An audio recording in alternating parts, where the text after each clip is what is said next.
ஆதார வைத்தியசாலை உண்மையில ஆதார வைத்தியசாலைக்குரிய அனைத்து வளங்களும் இருக்கா இப்போது? ஆதார வைத்தியசாலையில் வந்து 3 இருக்குது. டைப் சி அது அடிமட்டம், அது மேலே ஏற்றுவாங்க. டைப் பி, அதுக்கு அடுத்தது டைப் ஏ. அதில் நீங்கள் நோட்ஸ் வேண்டி இருக்குது, அதாவது உங்களுக்கு டாக்குமெண்ட்ஸ் இருக்குது.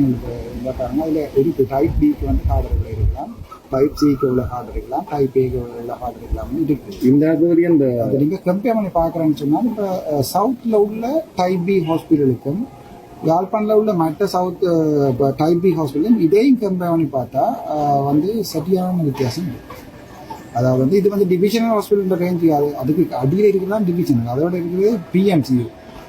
இது வந்து பிஎம்சியூ ரேஞ்சில் இருக்கிற ஹாஸ்பிட்டல் டிவிஷனலாக காட்டி கொண்டிருக்கணும். பட் இது டைப் சி இல்லை டைப் பி. அது அந்த ஓடரில் 4வது இடத்துல இருக்க வேண்டியது இப்போ அடிமட்டத்தில் நிற்குது. நம்ம வந்து பிரதேச வைத்தியசாலையில் கூட அந்த பிரசவ விடுதிகள் இருக்கு. ஆனால் இந்த வைத்தியசாலை இவ்வளவு இயங்காதக்குரிய உண்மையான காரணம் என்ன? இப்போ நீங்கள் உண்மையாக சொல்கிறேன்னு சொன்னால் டாக்டர்ஸில் ஒரு 85% பிள்ளை இல்லை, அதில் ஒரு 15. அதாவது நாங்கள் ஒரு சொகுசு வாழ்க்கை வந்து இங்கே ஏற்படுத்தி கொண்டுட்டோம். இந்த ஹாஸ்பிட்டலில் போனால் ஐஸ் அடிக்கலாம், அந்த ஒரு ஏற்படுத்தி கொண்டோம். உண்மையாக வேலை செய்துட்டும் சம்பளம் எடுக்கலாம், வேலையாமல் சம்பளம் எடுக்கலாம். டாக்டர்ஸில் பிள்ளை இல்லையானா இந்த ஃபெசிலிட்டியே இருந்த அட்மினிஸ்ட்ரேட்டர்ஸ் வந்து செய்யலை. அது வரைவிலாம் வேலை ஒன்றும் இல்லை, இது போயிடும். அப்படிதான் இருக்கு. இப்போ டாக்டர்ஸ்லையும் பிள்ளை சொல்கிறத நான் சொல்ல மாட்டேன். ஒரு வேலையை ஒரு ஆள் கொடுத்துட்டு செய்யலைன்னா தான் ஆக்சுவல் எடுப்போம். நான் வேலையை கொடுக்க வரைக்கும் தான் பிரச்சனை வந்து, வேலையை கொடுக்காம தியேட்டரையே திறக்காம நாங்கள் டெலிவரி அதில் அங்கெல்லாம் விஜயமா ஸ்போர்ட் வந்து அது பள்ளின்றதையும் ஏற்றுக்கொள்ள இயலாது. பட் அதை அட்மினிஸ்ட்ரேட்டர்ஸ் ஆர்டி பிடி உதாரணத்துக்கு நான் எந்த சொந்த வீடுண்டா அப்படி வச்சிருக்கணும். இது இல்லாது.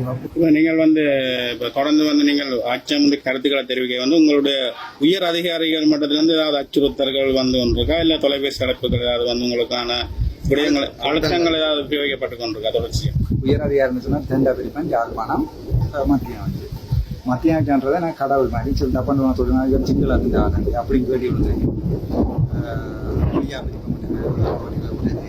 இந்த சான்ஸை யூஸ் பண்ணி சில பேர் போலி அடிக்க வரைக்கும் நானும் பப்பா போலி அடிச்சிருவீங்க. நீங்கள் நான் எல்லாம் அடிச்சு துளாமிச்சு தான் வந்தேன், எனக்கு தெரியும். பப்பா கட்டை இல்லை, நானும் போல் அடிக்க போனேன். சில பேர் கேட்கிறேன், நீ வேண்டாம் போ, நீ வரண்டா நாங்கள் குழப்பிட்டு இந்த போல் அடிக்கிறேன்னு போகிறது. அந்த மாதிரி இப்போ கண்ண பேர் வந்து கண்ண அறிக்கையில் விட்டு கொண்டு இந்த மாதிரி நான் போன வழியை நான் ஆன்சர் பண்ணுறதுல தெரியாதான்.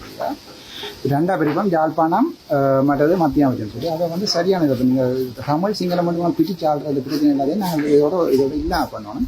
சரியான ஆசை இருக்கும். பனாப்பிட்டி சேராக இருக்கட்டும், சுனில் டிசி அல்வி சேராக இருக்கட்டும், அல்லது எங்களோட செக்யூரிட்டி மகிபால சேராக இருக்கட்டும், அல்லது எங்கள் ரமேஷ் பத்மா சேராக இருக்கட்டும். பனாப்பிட்டிஸோட இருக்கிற மீட்டிங்கில் வந்து நான் எழும்பிட்டோன்னா சார் நான் விஜய் இதில் இது செய்திருக்கிறேன், ப்ரோசஸ் செய்திருக்கேன். என்ன போய் சின்ன ஹாஸ்பிட்டலுக்கு புல் மோட்டை கணக்கு வலிக்கிறீங்க அந்த பயமானதுனா வேலை இன்ஃபார்ம் பண்ணுறேன் யாழ்ப்பாணம் சார். அப்போ நேற்று போய் ஜெஃப்னாவை டெவலப் பண்ணு, நேர் அங்கே இருந்து படித்து போட்டு வந்து இங்கே வேறு எதாவது போய் டெவலப் பண்ண தேவையில்லை. இதை போய் நீ ஜெஃப்னாவை டெவலப் பண்ணு, வேறு நீயாக்கும் வேறு எதாவது டெவலப் பண்ணு. ஸோ நான் சரியாக மாதிக்கிறேன். நான் சாரி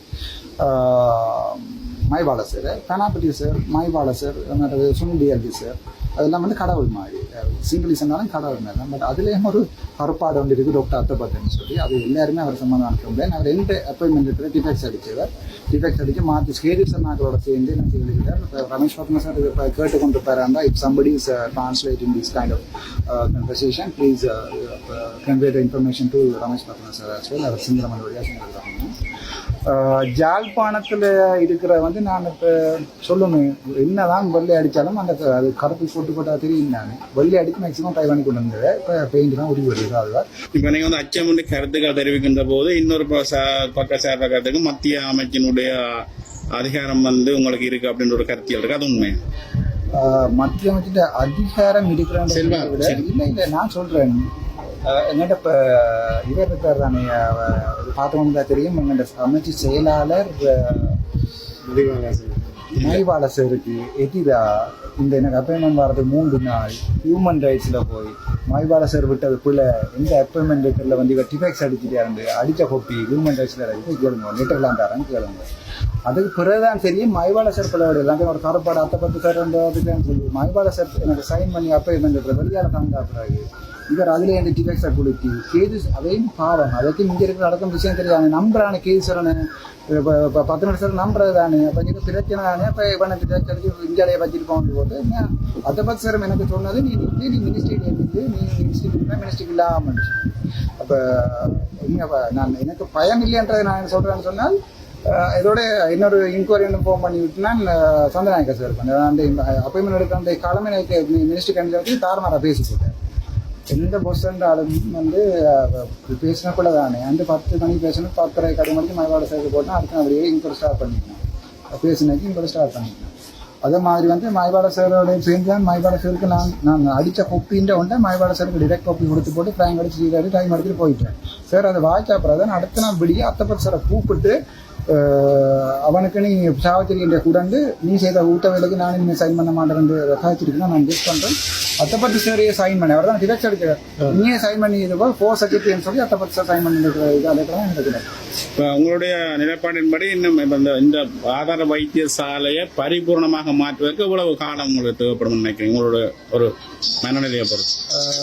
நான் ப்ராஜெக்ட் மேனேஜ்மெண்ட் முடித்தேன். நான் உண்மையாகவே ஒரு ஹாஸ்பிட்டல் வந்து மற்ற சவுத்தில் இருக்கிற ஹாஸ்பிட்டல் மாதிரி டெவலப் பண்ண வேணும்னு சொன்னால் ஒரு 6 மந்த்துக்குள்ள ட்ரான்ஸ்ஃபார்ம் பண்ணிடலாம். அதுக்கு நான் ஏன் சொல்கிறேன்னு சொன்னால் பப்ளிக் சப்போர்ட் பயங்கரமாக இருக்குது. களவெடுக்கிறது அது எல்லாருமே பார்த்து ஒன்றுங்க ஹாஸ்பிட்டலுக்கு ஏன்னா சேனம் பார்த்து ஒன்றுக்குது இங்கே டாக்டர் இல்லைன்னா யாராவது பூந்து அடிப்பான். எனக்கு பழைய பிரச்சனை இருக்குது தானே டாக்டர் மாதிரி இருக்கிற ஆளுகள்லாம் வேலை செய்கிறாங்களும் சரியான கஷ்டம் இருக்கும். 8 to 4 வேலைக்கு நம்ம நான் சிஸ்டத்தை சேஞ்ச் பண்ணிட்டேன். எல்லாருமே சொல்கிறது சிஸ்டத்தை சேஞ்ச் பண்ணிடலாண்டு லெக்சர்ஸ் எடுக்கல. எங்களுக்கு இந்த ஃபார்மர் டிஜி சார் ஞாபகம் வருது சார் லெக்சர்ஸ் எடுக்கல நான் ஒரு மட்டும் சார் சொன்னால் நீங்கள் ஒரு நாளைக்கு சேஞ்ச் பண்ணுவேடா சிஸ்டம் எடுத்து அப்படி சிங்களாக்கள் எங்களுக்கு தந்த இது வந்துட்டு நாங்கள் மத்தியில் ஆளாது எனக்கு என்ன விருப்பம் ஏனண்டா அங்கேயும் முழு பேரோடையும் சண்டை நான் போர்மனை துறக்கிறது வந்து எல்லா பக்கமும் துறந்து விடுற போர்முறை என்ன மேக்சிமம் செய்ய போயினாங்க எனக்கு பிள்ளைன்னு தெரிஞ்சால் கழிச்சு விட்ருவேன். நான் இல்லை எனக்கு இருக்கிற பிள்ளைன்னு தெரிஞ்ச கதைக்காத அவன் அதை செய்வான் அவனுக்கு இதை செய்வான் இதை செய்வான் என்னடா செய்யணும் மேக்ஸிமம் வேலை எடுக்கலும்.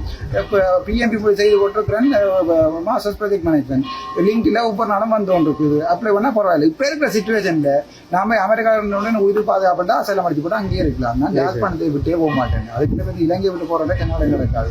எல்லா டாக்டர்ஸ் உடைக்கலன்னு நான் யோசிக்கலாம். உணர்ச்சி வசப்பட்ட சூழ்நிலையில் சில நேரம் யோசிக்கலாம் திருநச்சேரிலாம் தாண்டி கொண்டு போய்க்கல தாண்டி கொண்டு போய் அன்றாவரம் தாண்டி கொண்டு அங்கே போய்க்கல நெஞ்செல்லாம் பதறும். காரலானே வந்துட்டு போகிறது திருநச்சியை யோசிக்கிறது அன்றாவரத்தை யோசிக்கிறது அவங்க உடுப்பை பார்க்குறது இங்கே எடுப்பு பார்க்குறது ஏன் எங்களை நான் வந்து யோசிக்கணும் ஏன் நோடி மீட்டேன்னா யாழ்ப்பாணத்துக்கு வரையில ஏன் பசன் பக்கம் என்ன யாழ்ப்பாணத்துக்கு வரையில ஏன் அங்கே இருக்கிற சாமானை வந்து நான் 750 ரூபாய்க்கு 1400 ஒரு காலத்தில் வந்து 2018 18 19 நல்ல ஷர்ட் எடுக்கலாம்ட்டு அங்கே 4000 ரூபா தான் எடுக்கலாம் யாழ்ப்பாணத்தில். இல்லாட்டி நான் கொழும்பு போய் நின்று ஷர்ட்டு கண்டு ஷாப்பிங் பண்ணி கொண்டு வரவான். அப்போ நான் யோசிச்சேன் ஏன் அப்படி ஏன் வடக்கு இப்படி அப்படி அதை மாற்றணும் தான் யோசிச்சேன். ட்ரைப் சிஸ்டத்தை சேஞ்ச் பண்ணிட்டேன். நான் பார்த்தேன் கஸ்தூரி தங்கராஜா வந்து இவ்வளோ she's my batchmate she was my best friend as well. அப்போ இவள் என்ன செய்திருக்கான்னு சொன்னால் அதாவது வந்து யாழ்ப்பாணத்தில் வந்து இவள் வந்து இப்போ சீனியர் ரெஜிஸ்ட்ரா என்ன வந்து கன்சர்ன் ஆகல ஃபாரின் ட்ரைனிங் போகணும். இப்போ நான் கூட எம்எஸ்சி இன்ஃபெக்ஷன் முடிச்சிருக்கேன் டிகிரி என்ன வரையில் கண்டது நடக்குது. அப்படி என்ன அதாவது வந்து டாக்டர்ஸ் அதாவது பீடியாட்ரிஷன்ன்றது சரியான முக்கியமான ஒரு ஏரியா வந்து உள்ள பீடியாட்ரிஷன் சரியான முக்கியமானது. இவா வந்து இவாட மெச்சூரிட்டி லெவலில் அதாவது வந்து என்ன பார்ப்பேன் நான் இப்போ டைபி ஹாஸ்பிட்டல் தானே வந்திருக்கேன் இங்கே நான் நேஷனல் ஹாஸ்பிட்டலுக்கு போயில தானே பட் இவாட இதுக்கு வந்து இந்த டைபி இந்த ஹாஸ்பிட்டலுக்கு போகல. அது வந்து அதாவது என்ன உள்ளது அப்படி சின்ன குட்டிகளுக்கு தான் போயிருப்பாங்க. அண்ணா வந்து அட்மினிஸ்ட்ரேஷன் செய்தாங்க உள்ளுக்குள்ளே அரேஞ்ச் பண்ணி செய்ய வந்து ஒரு சீனியர் பண்ண பேர் இருப்பதாங்க இந்த ஹாஸ்பிட்டலே காட்டின டாக்டர் அதாவது பீடியாட்ரிக் ஓட்டியாக காட்டின டாக்டர் பார்த்துக்கிறியா மேடம் வந்து அவள் வந்து she is very dedicated professional she is nice person. அவாவும் வந்து அவாவை கொண்டு அண்ணாவோட காய்ச்சி பிளான் பண்ணி மினிஸ்ட்ரி கிளைம் எல்லா இடமே சரியான ஓட்ட மாட்டேன் அவாவை கொண்டு முல்லைத்தீவு ட்ரான்ஸ்ஃபர் அடிக்க வச்சு போட்டு அவள் என்ன செய்யிருக்கிறான்னு சொன்னால் இதை எடுத்து இதுக்கு 8 மாதமாக மெட்டர்னிட்டி லீவில் போட்டு நான் பார்த்தேன்னா தி ஷுட் பி கரெக்டட் இது வந்து கட்டாயம் நான் கரெக்ட் பண்ணணும். அதுக்கு நான் லீகலாக பார்த்தேன்னா கரெக்ட் பண்ணலாம்ட்டு இவாவை மன்னருக்கு ட்ரான்ஸ்ஃபர் பண்ணி விட்டால் இவாக்கு ஏதாவது பாதிப்பு வரும்போது நான் பார்த்தேன்னா கஸ்தூரி நான் கால் பண்ணி பார்த்தீங்கன்னா she's my best friend and my closest friends husband. அப்போ நான் இப்போ அவனை கிடைச்சேன்